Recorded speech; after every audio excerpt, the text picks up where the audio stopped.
নাকের ড্রপ, আফরিন, রাইনোজল বা অ্যান্ট্রোজলের মতো ওষুধগুলো চিকিৎসকের পরামর্শ ছাড়া ব্যবহার করা অত্যন্ত ঝুঁকিপূর্ণ। নাকের ড্রপ আফরিন, এই যে দেখেন আপনাদেরকে দেখাচ্ছি, এই আফরিন, এই যে নাকের ড্রপটা, এই আফরিন যারা ব্যবহার করেন সবসময়, শুধু আফরিন নয়, নাকের ড্রপ আফরিন, রাইনোজল, অ্যান্ট্রোজল, অ্যান্টাজল, যারা দীর্ঘদিন পর্যন্ত নাকের ড্রপ ব্যবহার করেন, মানে যাদের নাক বন্ধ হয়ে যায়, নাক বন্ধ হয়ে যাওয়ার পরে অতিরিক্ত মাথা ব্যথা করে, অনেক সময় অনেকেই ঘুমের মধ্যে জাগ্রত হয়ে যান, মানে আপনার নাক দুইটা বন্ধ হয়ে গিয়েছে ঘুমের মধ্যে, রাতের বেলায় আপনার ঘুম ভেঙে গেছে, ঠিক আছে, তো আপনার শ্বাসকষ্ট রোগ সৃষ্টি হয়ে গেছে দীর্ঘদিন ডোপ ব্যবহার করার কারণে। আপনার যদি শ্বাসকষ্ট রোগটা না থাকে, আর আপনি যদি আপনার এই নাক বন্ধ হয়ে যাওয়ার কারণে অতিরিক্ত অ্যালার্জিক রাইনাইটিস থাকার কারণে আপনার যদি নাক বন্ধ হয়ে যায়, অতিরিক্ত সর্দি থাকার কারণে আপনার যদি নাক বন্ধ হয়ে যায়, আর ঠিক সেই মুহূর্তে যদি আপনি রেগুলার সবসময় নাকের ড্রপ ব্যবহার করেন ডাক্তারের পরামর্শ ছাড়া,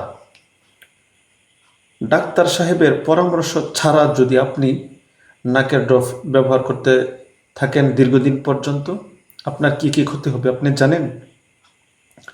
আপনি যদি দীর্ঘদিন পর্যন্ত অ্যান্ট্রোজল, অ্যান্টারজল, রাইনিল, এই সমস্ত 10 টাকা, 15 টাকা, 20 টাকা দামের নাকের ড্রপগুলি আপনি দীর্ঘদিন পর্যন্ত ব্যবহার করতে থাকেন, আপনার 1 নাম্বার 100% গ্যারান্টি, যেটা মিস হবে না, একদম মিস হবে না, 100% গ্যারান্টি সহকারে আপনার হাঁফানি রোগ সৃষ্টি হয়ে যাবে, আপনার শ্বাসকষ্ট রোগ সৃষ্টি হয়ে যাবে যদি আপনি দীর্ঘদিন পর্যন্ত নাকের ড্রপ ব্যবহার করেন। এই জন্য আমি আপনাদের সবাইকে সতর্ক করব, অনুরোধ করব, আপনারা কখনো ডাক্তার সাহেবের অভিজ্ঞতা সম্পন্ন ডাক্তার সাহেবের পরামর্শ ছাড়া কখনো নাকের ড্রপ ব্যবহার করবেন না। করলে আপনার শ্বাসকষ্ট, হাঁফানি রোগ সৃষ্টি হয়ে যাবে, যেই রোগ এলোপ্যাথিক চিকিৎসা বিজ্ঞানে কোনো সমাধান, স্থায়ী সমাধান নাই নাই নাই। আপনি সমস্ত বিশ্ব, সারা বিশ্ব আপনি ঘুরবেন, সব হসপিটাল দেখবেন, সবাই বলবে এই হাঁফানি শ্বাসকষ্ট রোগের স্থায়ী কোনো চিকিৎসা নাই, এটা থামিয়ে রাখার জন্য চিকিৎসা আছে কোনো রকম। এই জন্য আপনারা কখনো দীর্ঘদিন নাকের ড্রপ ব্যবহার করবেন না। এই নাকের সমস্যার জন্য নাক কান গলা বিভাগে ডাক্তার দেখিয়ে স্থায়ীভাবে একটা সমাধান করার চেষ্টা করেন, ঠিক আছে?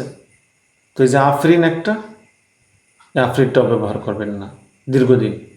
যদি আপনার সমস্যা থাকে, ডাক্তার যদি বলে আফরিন ব্যবহার করার জন্য, ডাক্তার যদি পরামর্শ দেয় ব্যবহার করার জন্য, তাইলে আপনি ব্যবহার করবেন, ঠিক আছে?